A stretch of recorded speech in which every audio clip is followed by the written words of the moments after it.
August 18 വിശുദ്ധ Helena. August 18-നാണ് കത്തോലിക്കാ സഭ വിശുദ്ധ ഹെലേനയുടെ തിരുനാൾ ആചരിക്കുന്നത്. ക്രിസ്തുമത ചരിത്രത്തിലെ ഏറ്റവും സ്വാധീനമുള്ള വനിതകളിൽ ഒരാളാണ് വിശുദ്ധ ഹെലേന. റോമാ സാമ്രാജ്യത്തിലെ ആദ്യത്തെ ക്രൈസ്തവ ചക്രവർത്തിയായ കോൺസ്റ്റന്റൈൻ പുണ്യവാളന്റെ മാതാവാണ് വിശുദ്ധ ഹെലേന. AD 248 ഇന്നത്തെ തുർക്കിയിലുള്ള ഏഷ്യ മൈനറിൽ ഒരു സാധാരണ കുടുംബത്തിലാണ് വിശുദ്ധ ഹെലേന ജനിച്ചത്. റോമൻ സൈനിക ഉദ്യോഗസ്ഥനായ കോൺസ്റ്റാന്റിയസ് ക്ലോറസ് അവളെ വിവാഹം കഴിച്ചു. ഈ ബന്ധത്തിലാണ് കോൺസ്റ്റന്റൈൻ ചക്രവർത്തി ജനിച്ചത്.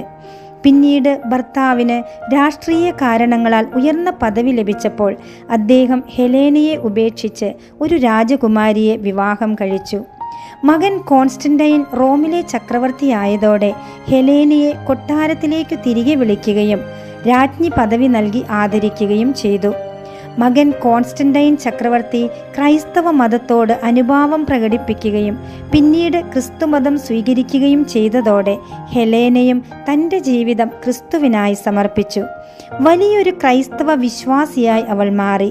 ക്രിസ്തുമതം സ്വീകരിച്ച ശേഷം AD 326 തൻ്റെ 80-ാം വയസ്സിലാണ് ഹെലേന രാജ്ഞി യേശു ജീവിച്ചിരുന്ന ജെറുസലേമിലേക്ക് തീർത്ഥാടനം നടത്തുന്നത്.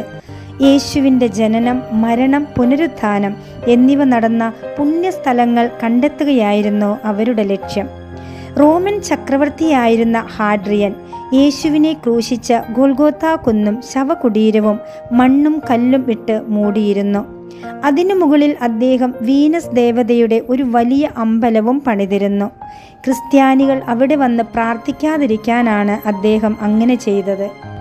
ഹെലേന രാജ്ഞിയുടെ നിർദ്ദേശപ്രകാരം ആ വിജാതീയ ക്ഷേത്രം പൂർണ്ണമായി പൊളിച്ചുമാറ്റി. തുടർന്ന് അവിടെ മണ്ണ് നീക്കി ഖനനം ആരംഭിച്ചു.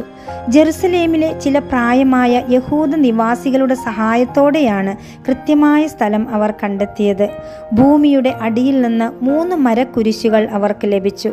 യേശുവിനെയും കൂടെ ക്രൂശിക്കപ്പെട്ട 2 കള്ളന്മാരെയും തറച്ച കുരിശുകളായിരുന്നു അവ. എന്നാൽ ഇതിൽ ഏതാണ് യേശുവിൻ്റെ കുരിശ് എന്ന് തിരിച്ചറിയാൻ അവർക്ക് കഴിഞ്ഞില്ല. അക്കാലത്ത് ജെറുസലേമിലെ ബിഷപ്പായിരുന്ന വിശുദ്ധ മക്കാരിയൂസ് ഇതിനൊരു വഴി കണ്ടെത്തി. നഗരത്തിൽ മാരകമായ രോഗം ബാധിച്ച് മരണക്കിടക്കയിലായിരുന്ന ഒരു സ്ത്രീയുടെ അടുത്തേക്ക് ഈ 3 കുരിശുകളും കൊണ്ടുപോയി. ആദ്യത്തെ 2 കുരിശുകൾ ആ സ്ത്രീയുടെ മേൽ തൊടുവിച്ചപ്പോഴും മാറ്റമൊന്നും ഉണ്ടായില്ല.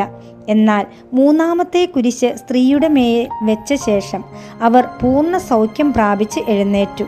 മറ്റൊരു ഐതിഹ്യം അനുസരിച്ച് ഒരു മരിച്ചയാളുടെ ശരീരത്തിൽ ഈ കുരിശ് മുട്ടിച്ചപ്പോൾ അയാൾ ജീവനോടെ എഴുന്നേറ്റു എന്നും പറയപ്പെടുന്നു. ഈ അത്ഭുതത്തിലൂടെയാണ് അത് യേശുവിൻ്റെ വിശുദ്ധ കുരിശാണെന്ന് ഹെലേന രാജ്ഞി ഉറപ്പിച്ചത്. സന്തോഷത്താൽ മതിമറന്ന ആ ചക്രവർത്തിനി കാൽവരിയിൽ ഒരു ദേവാലയം പണി കഴിപ്പിക്കുകയും ഈ കുരിശ് അവിടെ സ്ഥാപിക്കുകയും ചെയ്തു. അതുകൊണ്ടാണ് കുരിശുയർത്തിപ്പിടിച്ച രൂപത്തിൽ വിശുദ്ധ ഹെലേനയെ ചിത്രീകരിക്കുന്നത്. അതിനുശേഷം അധികം താമസിയാതെ ഹെലേന രാജ്ഞി റോമിലേക്ക് മടങ്ങിപ്പോയി. ഈ സ്ഥലത്താണ് പിന്നീട് പ്രശസ്തമായ ചർച്ച് ഓഫ് ദി ഹോളി സെപ്പൽക്കർ പണി കഴിപ്പിച്ചത്. AD 330 തൻ്റെ 80-ാം വയസ്സിൽ ഹെലേന രാജ്ഞി കർത്താവിൽ നിദ്ര പ്രാപിച്ചു. റോമിലാണ് ഇവരുടെ ഭൗതിക ശരീരം അടക്കം ചെയ്തിരിക്കുന്നത്. പുരാവസ്തു ഗവേഷകർ, കഠിനമായ ദാമ്പത്യ ജീവിതം നയിക്കുന്നവർ, വിവാഹമോചിതർ എന്നിവരുടെ മധ്യസ്ഥയായി വിശുദ്ധ ഹെലേന അറിയപ്പെടുന്നു. പാവപ്പെട്ടവരോടും രോഗികളോടും അങ്ങേയറ്റം കരുണ കാണിച്ച ഒരു രാജ്ഞിയായിരുന്നു വിശുദ്ധ ഹെലേന. പാവപ്പെട്ടവരെ സഹായിക്കുന്നതിലും ദൈവീക കാര്യങ്ങളിലും ജീവിതം നീക്കിവെച്ചതുകൊണ്ട് കത്തോലിക്കാ സഭയും ഓർത്തഡോക്സ് സഭയും അവളെ വിശുദ്ധയായി പ്രഖ്യാപിച്ചു. വിശ്വാസത്തിൻ്റെ പ്രകാശമായി മാറിയ വിശുദ്ധ ഹെലേനയുടെ മാധ്യസ്ഥം നമുക്ക് തേടാം. വിശുദ്ധ ഹെലേനയെ ഞങ്ങൾക്കായി പ്രാർത്ഥിക്കണമേ. അങ്ങയുടെ പ്രാർത്ഥനയാൽ ഞങ്ങളുടെ വിശ്വാസം ദൃഢമാക്കണമേ.